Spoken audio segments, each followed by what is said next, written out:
So Steph wanted me to go into some of the pruning basics. A lot of people ask how to prune fruit trees, when to prune fruit trees, what are the right pruning techniques.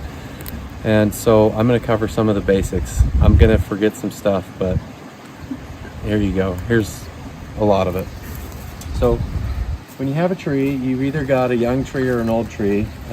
Young trees, your philosophy is kind of shaping the tree and getting it to have the framework that you want going into its mature years. When you have a mature tree, sometimes you inherit a tree like I did with this one. This is an apple tree, and this tree was really overgrown. And so we had to do some heavy prune back and bring it down. I have a philosophy on fruit tree height.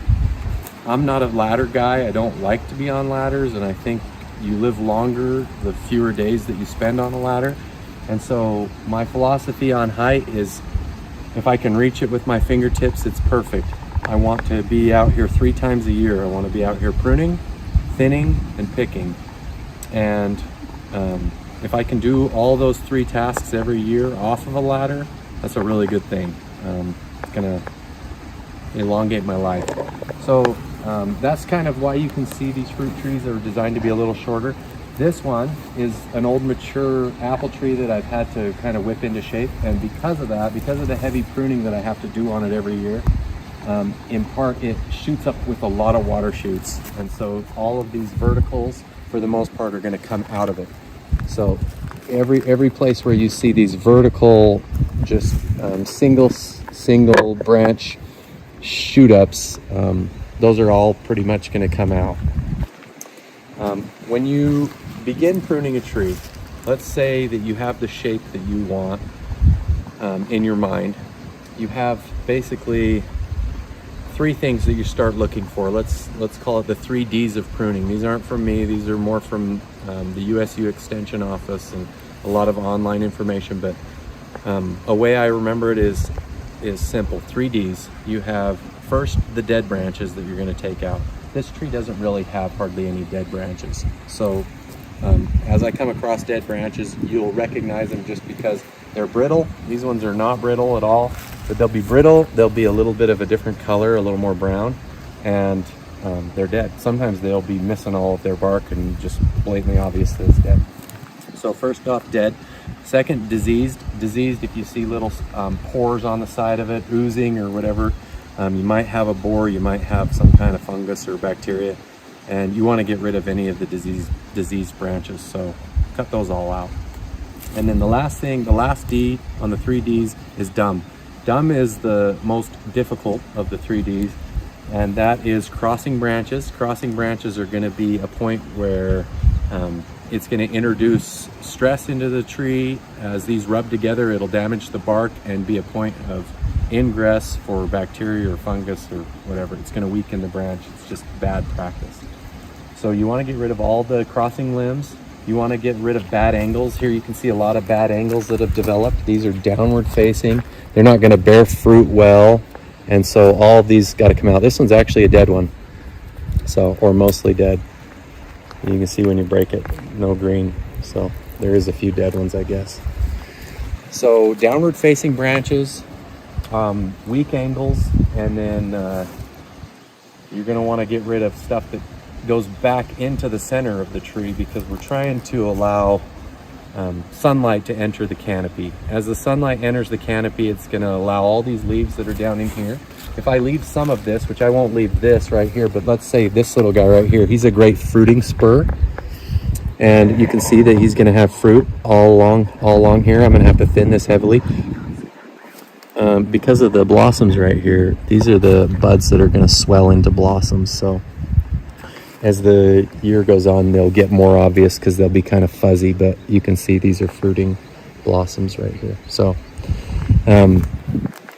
if I have this fruiting spur right down in here, and I don't take out some of these branches up here, this is never going to see the sun. These leaves on here are never going to be able to photosynthesize and give energy to the tree.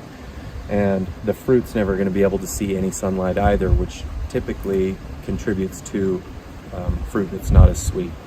So you want to allow sunlight into your canopy, and branches that go back towards the center of your tree are just kind of inhibiting that sunlight. And so we're gonna eliminate a lot of these branches in here, obviously all the water shoots, and you'll see towards the end of the video after I go through and prune it all, how much we've opened it up. As far as when to prune, apple trees, they have, I think, what's called cool days or cold days, or maybe it's hours, but regardless, they have a set amount of time that they're gonna stay dormant through your cold period of year, time of year. So they're gonna stay dormant until they reach their desired kind of internal clock of cold days. And then all of a sudden they're gonna come out of dormancy and blossom and begin to set fruit. So apple trees, you want to prune them in the cold months. We can prune in January, you can prune in February. It's not going to hurt the tree because it's not going to spur it to come out of dormancy like some of your stone fruit fruit trees. If you start pruning those too early, you can kind of tell them, hey, it's time to come out of dormancy, and they might start to set buds, and you get a hard frost and you lose some of your fruit, or maybe all of your fruit. Apple trees, though, you don't have an issue with that because they have an internal clock. It's going to tell them, all right, it's been enough cold days. We're going to start to come out of dormancy. And so you don't have an issue with frost damage with apple trees. So we have two types of cuts in pruning. You have either what's called a heading cut or a thinning cut. So a heading cut would be, for example, this branch comes out kind of where I like it. I want to have it set fruit right here. But maybe I don't want it to continue on a upward angle, like this branch shoots upward. So I can decide, okay, right here, I like this little bud right here.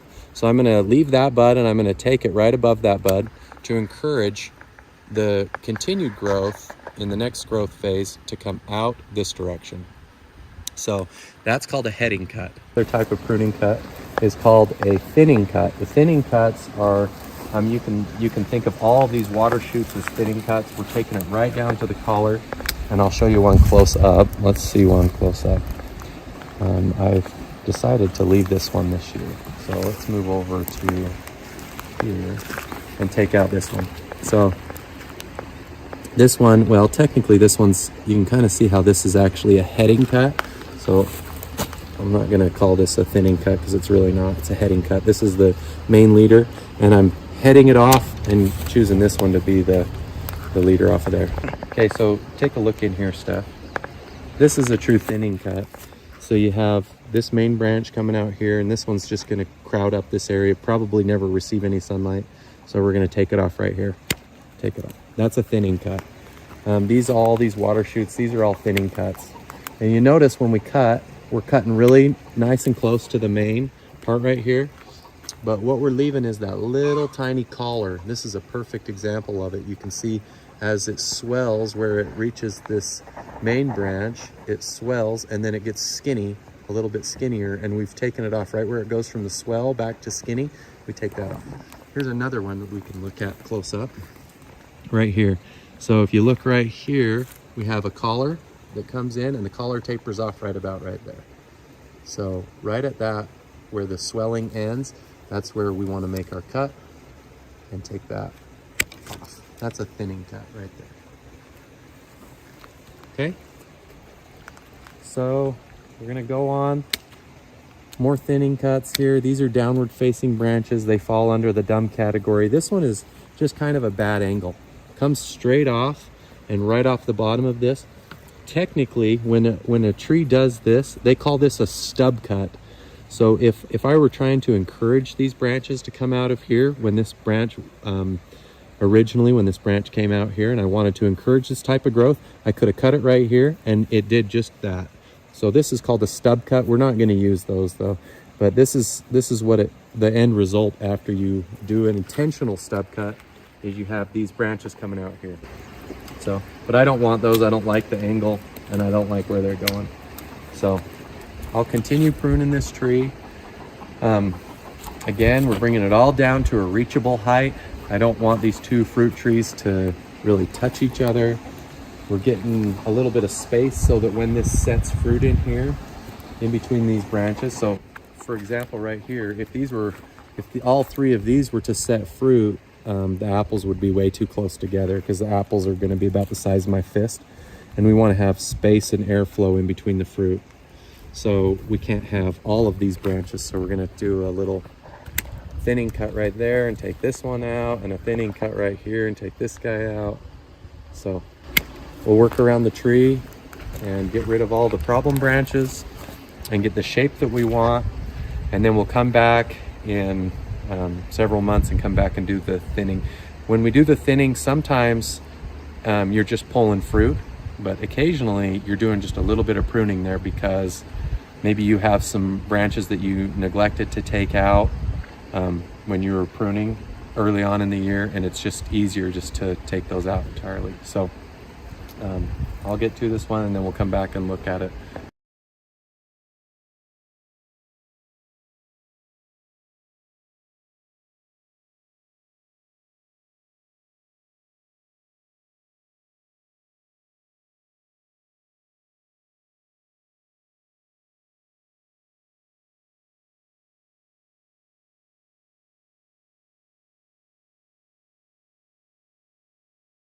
That is sad. Well, it's not just because of this. Look at the whole angle of the branch. Oh, this huge one's going out. So it's time for this guy to come out because this other branch is doing good and growing out into this space. Oh, that's and true. I can train it to come in here and fill this. And this one's coming over into this space. But also we have a peach tree here. And this one got ravaged by deer, so we're trying to nurse it back to life. A smarter person would just start over, dig it out and put a different tree in. But I'm gonna take this one out entirely, probably back to here. Right there.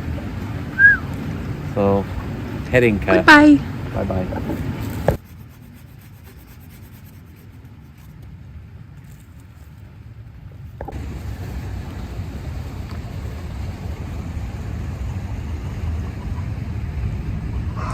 Any last words? So it's done. It's absolutely perfect, and it couldn't be pruned any more perfectly. And if you believe that that's true, then I have a multi-level marketing scheme that you're gonna love.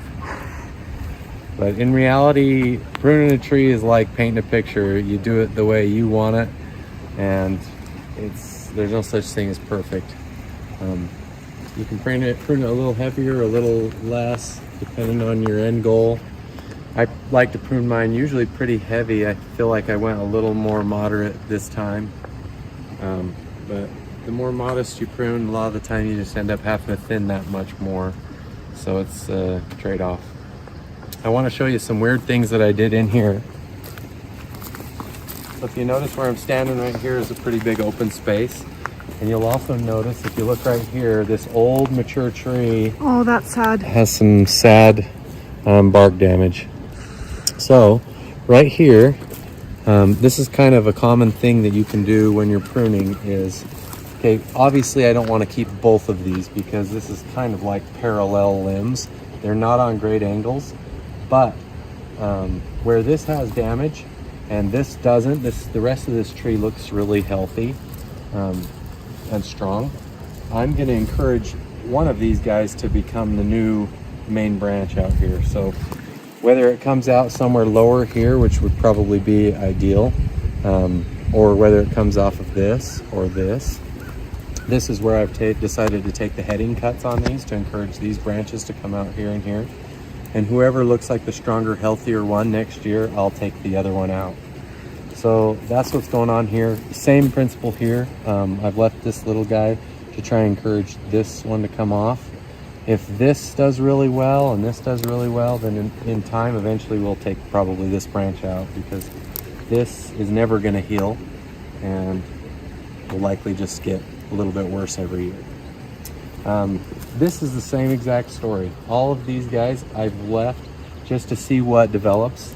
I pruned them down pretty heavy, but this guy has a little shoot coming off this way. Same with this. So if one of these turns out to look really great in a year or two, then I'll take the other one out. Same principle here. The reason this happened is just because this tree, when I inherited it, it had a really ugly form and really overgrown, terrible shape. It was totally barren in the middle and then really tall out on the sides. It shot up in the middle here, so I had to take this out. Anyway, I'm happy with where it's at now, and we typically get some really excellent Golden Delicious apples off of this every year. They can be really big and awesome. On the topic of tools, the tools that I use, and it really depends how many times you want to buy pruners. But if you want to only buy them once and maybe replace the blade, then go with the Felco F2. These are available on Amazon. Sometimes your local gardeners will carry them, but they're expensive. They might be 3 times the price of a Fisker or a Corona, but they're also 3 times the quality. I use the Corona sheath because it fits the Felco F2s a little bit better. These are Felcos as well, and so in the lopper, I like that a lot. And then this little folding saw is a Silky F180, and super sharp saw and does quick work of your little bit larger limbs. But that's about it for this Golden Delicious apple. Few branches to clean up now. Yeah, you can run those through the chipper and put it right back on the ground. Okay, So hopefully that was helpful. Steph wanted this video made, says people have questions, so hopefully I covered most of the stuff. And you've become the pruning expert, so I highly trust what you have to say. Especially in our landscape business too. He does all over, so. Yeah, I don't know, but He loves pruning fruit trees. If you Yeah. guys want to see a pruning of a peach tree, let us know, because that's what's next. It's kind of pruning season, so we've got to prune our semi-trailing blackberries over there. We're going to build a trellis. We've got to start pruning roses. So much pruning to do. He'll finish this one. But these trees are really old. How old do you think these are? Easily be 40 or 50 years old. And they just keep going. And so it's amazing how trees can kind of recover from heavy pruning. They're really tough and resilient when they're this old, and they just start to form new branches, so you can just keep it going. It's pretty awesome. And Golden Delicious, like you said, are the best, and they make the best apple pie. Thank you for doing this video. I appreciate it. I hope you guys have a good day. We'll talk to you later. Okay. Bye.